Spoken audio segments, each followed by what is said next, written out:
하는 본문으로 변화, 위대한 시작 이런 제목으로 하나님 말씀을 선포하겠습니다. 여러분 1월 첫날이 주일인데 어떻게 마음의 각오들을 어떻게 새롭게 하고 계십니까? 올해는 비상한 결단을 해야 됩니다. 예년과 같지 않은 비상한 결단과 노력이 우리에게 필요합니다. 이런 자에 하나님께서 승리하시는 은혜를 주실 줄 믿습니다.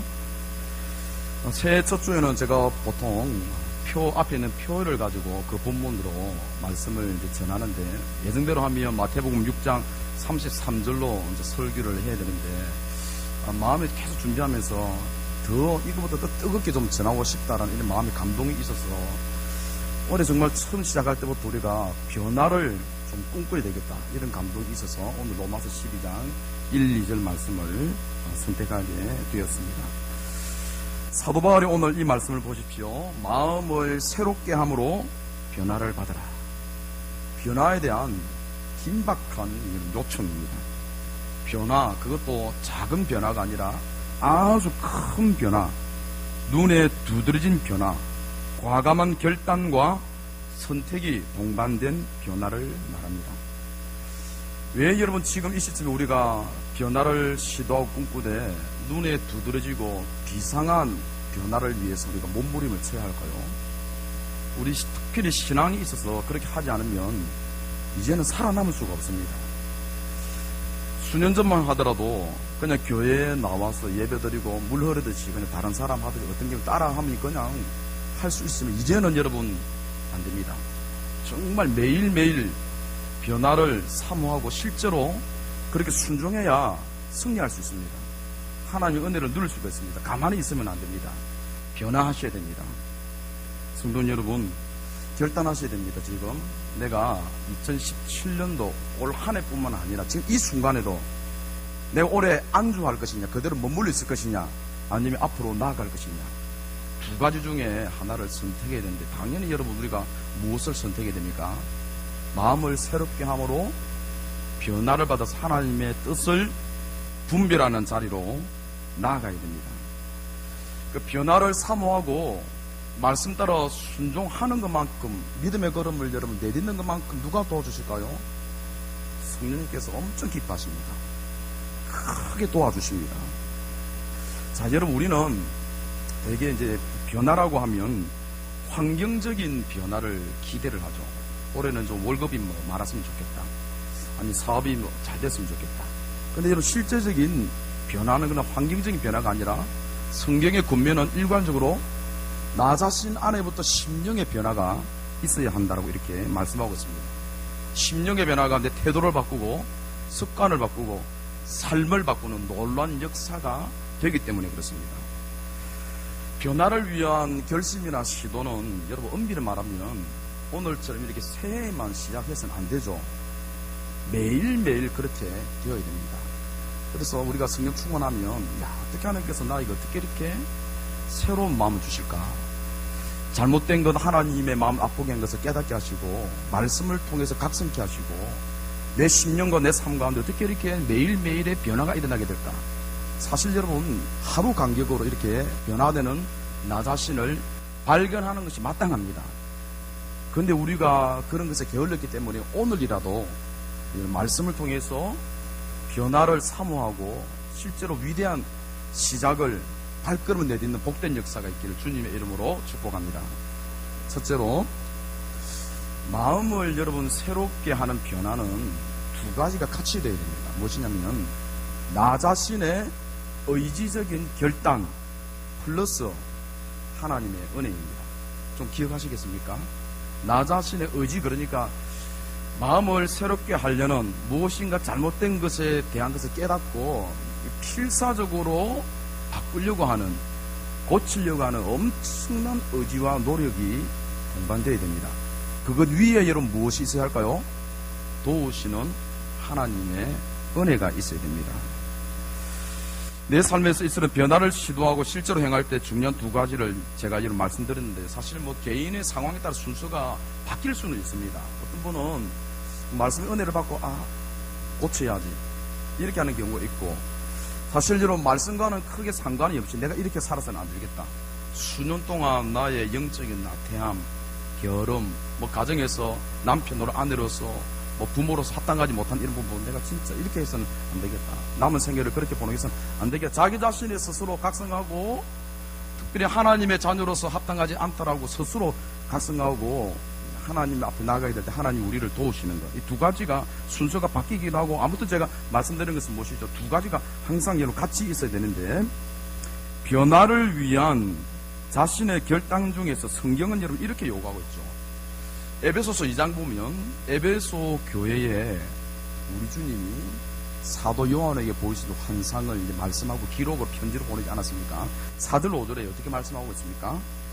너를 책망할 것이 있나니 너의 처음 사랑을 버렸느니라. 그러므로 어디서 떨어졌는지를 생각하고 회개하여 처음 행위를 가지라. 에베소 교회에 우리 주님이 주신 말씀입니다. 처음 사랑을 버린 에베소 교회를 책망하면서 잘못된 거라는 거죠.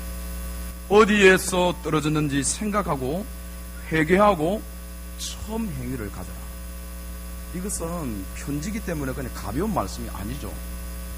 죽고 사는 문제가 여기에 달려 있다는 겁니다. 에베소 교회 목회자와 성도들이 승리하고 사는 것은 주님하신 하나님 아버지의 말씀을 듣고 처음 사랑을 버린 자기 자신들이 어디에서 잘못되었는지 생각하고 회개할 때에 승리케 하신다라고 이렇게 말씀하고 있습니다. 에베소 교회가 어떤 교회입니까? 사도 바울이 가장 오랫동안 2년 이상을 머무르면서 복음을 전한 교회가 에베소 교회입니다. 지금은 여러분 흔들조차 없죠. 이제 터키의 에베소 지역 가면 고대 유적지만 이렇게 이제 남아 있는데요. 사도행전 19장의 기록을 보면 사도 바울이 전도 여행 중에 복음을 전할 때마다 역사가 일어났는데 가장 강력한 역사가 일어난 지역이 바로 여러분 에베소입니다. 사도 바울이 두란노 서원에서 날마다 하나님 말씀을 강론할 때 비방하는 사람들이 많았거든요. 그럼에도 불구하고 하나님 말씀을 전하고 복음을 전할 때에 이방인들 또 주로 헬라인으로 표현하고 있죠. 이방인들과 또 유대인들이 와서 많은 사람들이 주님의 말씀을 들었습니다. 심지어는 이런 역사가 일어났습니다. 병을 낫고자 하는 사람들이 사도 바울에 있는 손수건을 가져가서 자기 몸에 이렇게 대기만 해도 이렇게 나으니, 그 당시 아데미 신전의 본거지였던 우상 숭배로 가득하고 대도시고 물질적으로 풍성했던 그곳에 우상에 정말 찌들려 있었던 사람들에게는 충격적인 거죠. 진짜 여러분, 세상에서 정말 죄악으로 가득한 사람이 회개하고 주님께로 돌아오고 병든 자가 낫는 이런 역사가 일어나니, 여러분 마술사들이 책을 가져와서 다 이런 불사르고, 복음의 진전도시지만은 박해도 큰 지역이 바로 에베소 지역이었는데요. 이 놀라운 역사에 대해서 사도행전 19장 20절에 이렇게 증가합니다. 이와 같이 주의 말씀이 힘이 있어 흥황하여 세력을 얻으니라. 그리고 에베소 교회 성도들은 무엇이죠? 복음의 역사를 그들 눈으로 직접 보았습니다. 엄청난 역사를 보았고요. 특별히 여러분, 그들은 누구에게서 말씀을 배웠습니까? 사도 바울, 디모데, 사도 요한, 기라슨 같은 신앙의 거장들 밑에서 말씀을 배웠죠. 근데 여러분, 지금 오늘 이제 에베소 교회 보낸 사도 요한계시록 이 편지는 사도 바울이 2차 전도 여행 중에 전도 복음을 전하고 약 30년이 지난 시점이 있는데 교리적으로는 튼튼했습니다. 요한계시록 2장 말씀 보면 주님께서 칭찬하신 내용은 무엇이냐면, 자칭 사도라 하는 자들이 교회에 가만히 들어왔는데 너희들이 저 사람들이 행하는 것과 가르치는 것이 진짜인지 거짓인지 분별해서 그들을 쫓아냈다. 또 음란을 조장하고 방탕을 조장했던 그 당시 니골라당도 용납하지 아니했고, 그 다음에 믿음의 신앙생활 할 때 큰 어려움이 있었지만은 인내의 믿음으로 승리했다는 것, 이런 부분을 칭찬을 했죠. 이렇게 이제 거짓 선지자들과 교리적으로 이렇게 싸우다 보니까 말씀은 튼튼했는데 형제 사랑을 잃어버렸고요. 처음 복음을 들었을 때에 순수한 그 열정, 하나님을 사랑하는 그 마음을 잃어버렸던 거죠. 그래서 우리 주님이 에베소 교회에 하신 말씀이 무엇이죠? 획기적이고 큰 변화가 있어야 한다는 겁니다. 처음 사랑을 반드시 회복해야 되기 때문에 어디에서 무엇이 잘못되었는지 생각하라는 것입니다. 생각하라는 무엇이죠? 지속적으로 문제의 원인을 찾아라는 겁니다. 곰곰이 생각하라는 것입니다. 한 번이 아니라 찾지 못한다면 내일 또 찾고, 이것이 바로 여러분 생각하라는 거죠. 경고의 말씀은 또 무엇입니까? 변화하지 않으면 촛대를 옮기시겠다고 말씀하셨습니다. 에베소 교회에 주신 이 말씀이 무엇을 여러분 증거하고 있죠? 교회와 성도들, 더 범위를 좁히면 우리 자신의 변화를 위한 무엇입니까? 의지적인 결단이 있어야 됩니다. 주님이 무엇이 잘못된지 말씀하셨죠? 그러면 어떻게 됩니까? 생각해야 되겠죠. 어디서 잘못됐는지. 찾으면 어떻게 됩니까? 회개해야 됩니다. 회개는 여러분 무엇입니까? 마음으로 이게 좀 잘못됐거나 이것이 아니고 신속하게 과감하게 결단하고 돌아서야 됩니다. 바로 여러분 주님께서 변화를 요구한 것이 바로 이제 이 부분이죠. 지금 우리에게도 변화를 위한 이런 의지적인 결단, 노력, 몸부림이 반드시 있어야 됩니다. 변화에 대한 주제를 말씀하면서 저는 되게 우리가 일반적으로 많이 익숙한 말씀을 듣고 좀 심령의 변화를 읽고 이런 변화보다는 제가 첫 번째로 전하고 있는 것이 여러분 무엇입니까? 의지적인 노력과 결단입니다. 변화하고자 하는 이 부분을 의미하고 있습니다. 성도 여러분, 좀처럼 변하지 않고 그냥 그대로 머물러 있는 이 자리, 오늘부터 여러분 반드시 걷어내시기를 바랍니다. 더러운 옷을 확 집어던지듯이 오늘 발견하고 집에 돌아가서 발견하고 내 삶 속에 조금이라도 추악한 것 있으면 그렇다고 완벽주의자가 되라는 의미는 아닙니다. 깨닫는 것만큼, 보이는 것만큼 변화를 시도하는 여러분 되시길 바랍니다. 그럼 핵심이 제가 무엇이라고 했죠? 의지적인 결단입니다.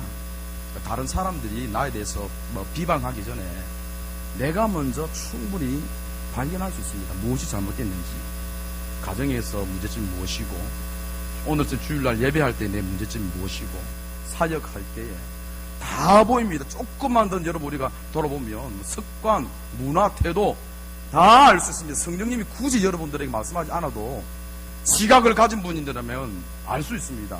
보이는 것마다 어떻게 됩니까? 옳지 않군요. 주님, 이제부터 벗어버리겠습니다. 결단하셔야 됩니다. 여러분, 야곱에게 이런 것이 있었죠. 야곱이 이제 20년 만에 고향으로 돌아오지 않았습니까?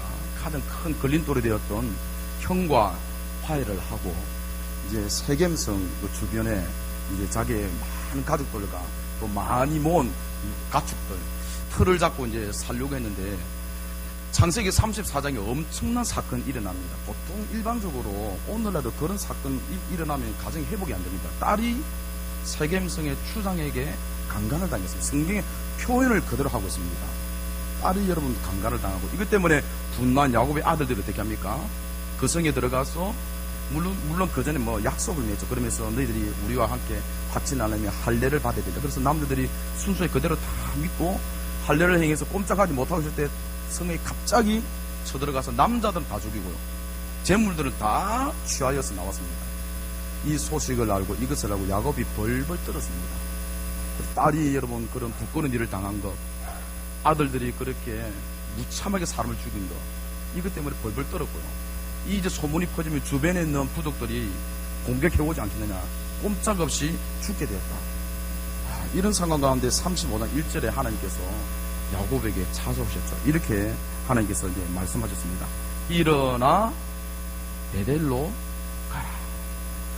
네가 내 형 에서의 낯을 피하여서 도망가던 때에 내가 너를 만났던 그곳에 베델로 가서 거기서 단을 쌓아라. 이 말씀을 듣고 완전 충격을 받았습니다. 야곱은 자기 자신의 삶에 무엇이 잘못되었는 건지, 소위 여러분 고생 끝에 낙이 온다고, 야곱은 여러분 자녀들 많죠. 많은 재산하고 이제 정착을 했기 때문에 이제 앞에 걸림돌은 하나도 없습니다. 그런데 여러분 이제 좀 편안하게 살려고 하는데 엄청난 가정의 비극이 일어났는데 하나님의 이 말씀, 일어나 베델로 올라가라. 거기서 단을 쌓아라. 하나님 딱 이 한 말씀만 하셨는데 어디에서 잘못됐는지 생각하게 되었습니다. 그래서 어떻게 합니까? 가족 회의를 합니다. 다 불러 모았습니다. 사실 아버지가 야곱이 그 정도 카리스마 있게 가족과 회의를 소집한 적이 없었습니다. 하나님 말씀을 들으니까 여러분 담대함이 생겼겠죠? 다 모아라. 다 모여라. 그러면서 사실 이름만 하기 어렵거든요. 우상 다 꺼내라. 야, 여러분 집에 자녀들 하나님 경배하지 않고 다른 것 하고 있는데 다 내놔라 하면 자녀들 안 내놓습니다. 아버지가 다 내놔라. 우상들. 여러분 야곱이 왜 여러분 이런 선언을 했을까요? 우리 가정의 궁극적인 문제점은 두 가지로 그는 말씀을 듣고 깨닫게 됐습니다. 첫째는 가정이 온전하지 못하다. 이거는 우리가 언약의 자녀고 내가 하나님께서 언약을 받았는데 지금 자녀들이 엉망이다. 우상을 다 수고했습니다. 그러면 또 진짜 궁극적인 문제는 내가 베델을 잃어버렸다. 잊고 있었다. 그래서 여러분 우상을 다 모으고 귀에 있는 귀고리 다 빼고요. 상수리 세겜 있는 상수리 나무 밑에 다 묻었습니다. 거기에 다 묻고 이제 어떻게 합니까? 정결케 하고 옷을 갈아입고 베델로 갔습니다. 자, 베델이 어떤 곳입니까?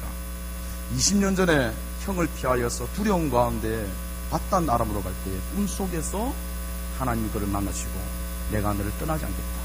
내가 여기 돌아올 때까지 너와 함께 하겠다. 꿈속에서 만난 그 하나님이 야곱은 하나님이 자기 자신을 만났다고 생각하고요. 두려움 가운데 배기하였던 돌을 그곳에 세우고 기름을 부었죠. 기름을 붓고 서원을 했습니다. 정말 하나님 약속대로 나를 다시 이곳에 돌아오게 하신다면 내가 다시 이 자리에 와서 하나님을 기억하고 단을 쌓겠습니다. 그런데 여러분 20년이 지난 시점 이제 모든 문제 좀 해결되었다고 생각하니까요. 베델을 까맣게 잊고 있었습니다. 자, 여러분 야곱에게 중요한 것이 여러분 무엇일까요? 자녀들에게 물려줄 재산이 아닙니다. 왜 내가 지금 여기까지 오게 되었는지 바다 나름에서 여기까지 어떻게 해서 오게 됐는지 자녀들에게 무엇을 이야기해 줘야 됩니까? 베델을 이야기해 줘야 됩니다. 20년 전에 하나님 나를 만나시고 하나님의 은혜로 내가 여기까지 왔기 때문에 우리가 반드시 제일 먼저 가야 할 곳은 베델에 가서 하나님께 감사의 제사를 올려드리고 하나님의 자녀로서 합당하게 살아야 된다라는 예배를 드려야 합니다. 신앙의 교육이 있어야 됩니다. 그런데 이것을 까맣게 잊고 있으니까 가정에 엄청난 일이 일어났죠. 무엇이죠? 무엇이 잘못되었는지 충격을 받았습니다. 저는 우리 성도님들이 크든 작든 하나님의 말씀을 통해서 우리 자신을 뒤돌아봄으로 어디에서 떨어졌는지 깊이 생각하는 은혜가 있기를 주님의 이름으로 축복합니다. 야곱이 어떻겠습니까? 의지적인 결단이죠. 우리 아들들 장성했고 내가 말하면 잘 들을까? 야, 그럼 참 어떻게 하지? 귀걸이 뭐 폐물 다 빼서 어떻게 다 버릴까? 아니, 결단 한 번만에 결단했습니다. 죽기 살기로요. 왜 그렇겠습니까? 이것만이 그의 가정과 자기 자신이 살 길임을 알았기 때문에 그렇습니다. 성도님 여러분, 혹시 성도님들은 1월 첫 주를 막연하게 시작하고 있는 것은 아닙니까? 아주 비상한 노력을 해야 됩니다. 정말입니다. 이 말씀을 듣고 아멘으로 받고 순종하는 자에게 복이 있을 줄 믿습니다. 완전 전투적인 자세로 2017년도 변화를 위해서 살아가셔야 됩니다. 또 여러분 무엇인가 새롭게 시도하려고 준비하고 있다면 내 삶에서 진짜 무엇이 잘못됐는지 한번 여러분 잠깐이라도 뒤돌아보십시오.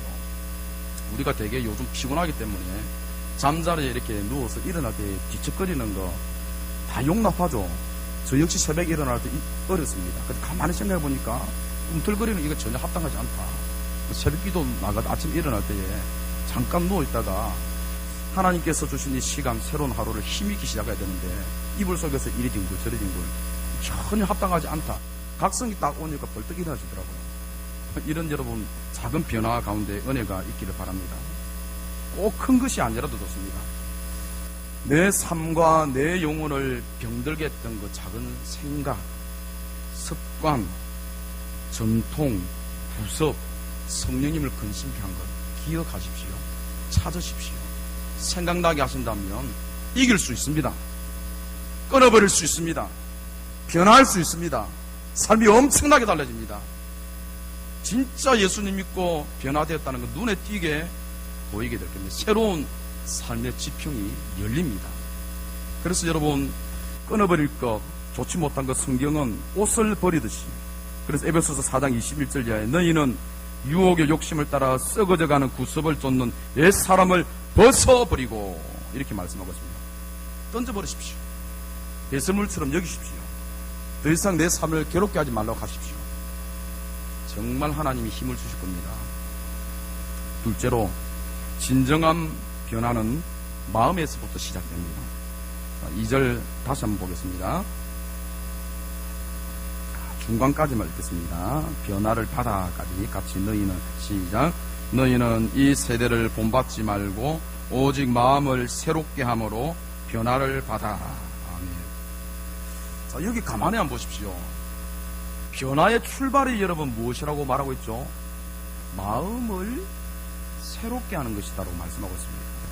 세상적인 기준과 완전히 다르죠. 세상은 환경에 변화가 있으면 나에게 좀 변화가 있을 것이다. 그런데 성경은 무엇이라고 말씀하고 있죠? 작은 것이라도 내 마음에서 변화가 일어나, 내 마음을 새롭게 하는 것이 변화다라고 이렇게 말씀하고 있습니다. 마음의 변화란 궁극적으로 여러분 무엇의 변화일까요? 꼭 기억하십시오. 생각의 변화입니다. 그리고 그 생각의 변화의 초점은 무엇으로 맞춰집니까? 하나님께 영광이 되고 하나님의 기쁨이 되는 쪽으로 생각을 맞추면 됩니다. 빌립보서 4장 8절 제가 이 금요일날 보았던 말씀인데요. 끝으로 형제들아, 무엇이든지 참되며 무엇이든지 경건하며 무엇이든지 옳으며 무엇이든지 정결하며 무엇이든지 사랑받을 만하며 무엇이든지 칭찬받을 만하며 무슨 덕이 있든지 무슨 기림이 있든지 이것들을 생각하라. 생각을 합당하게 하라는 겁니다. 생각을 정결한 것을 생각하고요, 칭찬받을 만한 것을 생각하고 경건한 것을 생각하고 좋은 것과 선한 것을 생각하라는 겁니다. 생각이 여러분 우리 예상대로 엉망입니다. 연말 연시되면 긴장을 하고 있거든요. 사람에 대한 미운 생각이, 생각이 막 계속 여러분 용암이 식지 않고 들끓듯이 계속 나를 집요하게 물고 늘어지기 때문에 그대로 놔두면 안 됩니다. 방치하면 안 됩니다. 하나님께 합당하지 못하다 이거죠. 싹을 확 잘라버려야 됩니다. 이제는 내 삶에서 더 이상 이런 생각 합당하지 않다. 조금 끌어오르더라도 말씀으로 성령의 도우심으로 선포하고 이기셔야 됩니다. 육신의 생각은 뭐죠? 사망이고 영의 생각은 생명과 평안이기 때문에 성령 안에서 합당한 생각으로 하나님을 기쁘시게 할 수 있다라고 이렇게 말씀하고 있습니다. 마귀가 여러분 제일 많이 공격하는 부분이 무엇일까요? 마음이요, 생각입니다. 마귀가 여러분 여성 나체 모습으로 나타날 거 아닙니다. 마음을 끊임없이 공격합니다. 가룟유다 12제자 중에 한 사람이었던 가룟유다 아시죠? 무엇에 대한 욕심이 많았습니까? 돈에 대한 욕심이 많았습니다. 그래서 대제사장들의 타협에 넘어갔죠. 요한복음 말씀에 요한복음 13장 2절에 놀라운 기록이 있습니다. 이렇게 말씀하고 있습니다. 마귀가 벌써 시몬의 아들 가룟유다의 마음에 예수를 팔려는 생각을 넣었더라. 돈에 대한 욕심이 있으니까 틈이 조금 마음에 벌어졌으니까 잽싸게 그 틈을 노려서 마귀가 예수님 팔려는 생각을 딱 넣었다는 거죠. 돈으로 딱 계산하고 은 30 딱 계산하고요. 그거 30 받으면 내 삶이 앞으로 어떻게 되겠다. 나는 충분히 살 수 있겠다. 마귀가 마음에 틈 벌어진 가룟유다의 마음에 예수님 팔려는 생각, 돈에 대한 탐욕에 대한 생각을 넣었다는 겁니다. 그래서 여러분 사도 바울이 우리에게 강조하고 권면하는 것이 무엇이죠? 마귀에게 틈을 주지 마라. 무슨 틈을 주지 말아야 됩니까? 생각의 틈을 주지 말아야 됩니다. 분노하고 미워하고 비방하고 용서하지 못하는 마음에 누가 자리를 잡게 됩니까? 마귀가 자리를 잡게 됩니다. 그래서 오늘 변화를 할 때 우리의 태도의 어떤 변화, 내가 옳지 못한 습관, 행동 이런 변화도 플러스 또 무엇이죠? 생각의 변화입니다. 이 두 가지를 저울에 달면 저는 딱 균형을 맞춥니다. 두 가지가 우리가 무게 중심을 똑같이 둬야 됩니다. 태도, 삶도 반드시 변화돼, 의지적인 결단으로 변화되어야 되고, 합당하지 못한 우리의 마음의 생각도 어떻게 됩니까? 반드시 새롭게 해야 됩니다. 이런 역사가 일어나기를 주님의 이름으로 축복합니다. 사랑하는 성도 여러분, 2017년도 시작하고 있습니다. 새롭게 하십시오. 예배도 새롭게 하십시오. 오늘 제가 찬양단에 없어서 여기 딱 서서 보니 사실 표현을 참 기가 찹니다. 지각하는 분들 왜 그렇게 많습니까? 오늘 특별한 사정을 늦게 오신 분들은 양해를 제가 하고요. 습관적으로 지각하신 분들 10년 동안 사역에서 다 합니다. 언제까지 그렇게 하실 겁니까? 그런 것도 여러분 딱 마음을 고쳐 먹으십시오. 늦게 일어난다면 10분 일찍 일어나면 됩니다. 또 여러분 예배 시간에 딱 앉아가 집중 못하면 기도하십시오. 좀 일찍 오셔가지고 기도하시고 하나님 저에게 말씀을 은혜를 주십시오. 모든 영역에서 여러분 변화를 꿈꿀 수 있습니다. 집에 가서 양말 아무렇게나 여러분 뒤집어서 이렇게 벗어놓는 그것도 여러분 바꿀 수 있습니다. 그거 하나 바꾸면 집안 분위기 달라집니다. 정말입니다, 여러분. 작은 것 하나라도요. 제가 지금 무엇을 말씀하고 있죠? 의지적인 결단을 지금 말씀하고 있습니다. 위대한 결심을 하셔야 됩니다. 위대한 결심. 마음을 새롭게 하셔야 됩니다. 절대로 내가 생각에 악한 것, 정결하지 못한 것, 품지도 않고 들어오지 못하도록 내가 올해 비상한 결단을 하겠다, 노력하겠다, 하나님의 도움을 구하겠다, 말씀 안에 가겠다, 이렇게 나아가는 여러분 되시길 바랍니다. 왜 이렇게 우리가 여러분 변화를 꿈꾸고 진짜 이렇게 우리가 나아가야 됩니까? 하나님의 깊으신 뜻대로 살아야 하기 때문에 그렇습니다. 하나님의 선하시고 기뻐하시고 온전하신 뜻이 무엇입니까? 저와 여러분의 거룩함 아닙니까? 거룩함, 또 1절에서 말씀하고 있는 참된 예배자, 또 여러분 대강령이라고 하는 하나님을 사랑하고 이웃을 사랑하는 것 정말 맞습니다. 여러분 한번 보십시오. 내가 고치지 못한 것, 악한 것, 태도, 습관, 무엇이든 생각들 다 무엇에 여러분 다 걸려있죠. 거룩하지 못한 것, 하나님을 사랑하지 못하는 것, 정결하지 못하는 것, 형제를 미워하다는 모든 데 그물처럼 다 걸려있습니다. 거기서 헤어나오지 못하고 있다는 거죠. 왜 여러분 다시 결론적으로 말씀드리는 왜 여러분 우리가 오늘 말씀에 따라 마음을 새롭게 함으로 변화를 받아야 됩니까? 하나님의 말씀대로 순종하기 위해서입니다.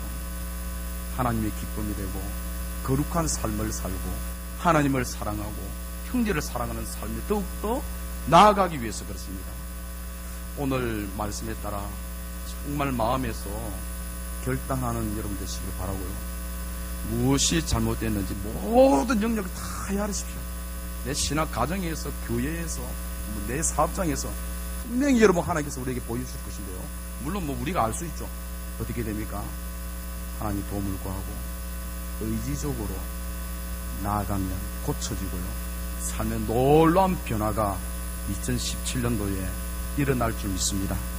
이런 은혜가 충만하기를 주님의 이름으로 축복합니다. 아멘. 기도하겠습니다. 하나님 아버지, 오늘 말씀을 듣고 우리의 삶의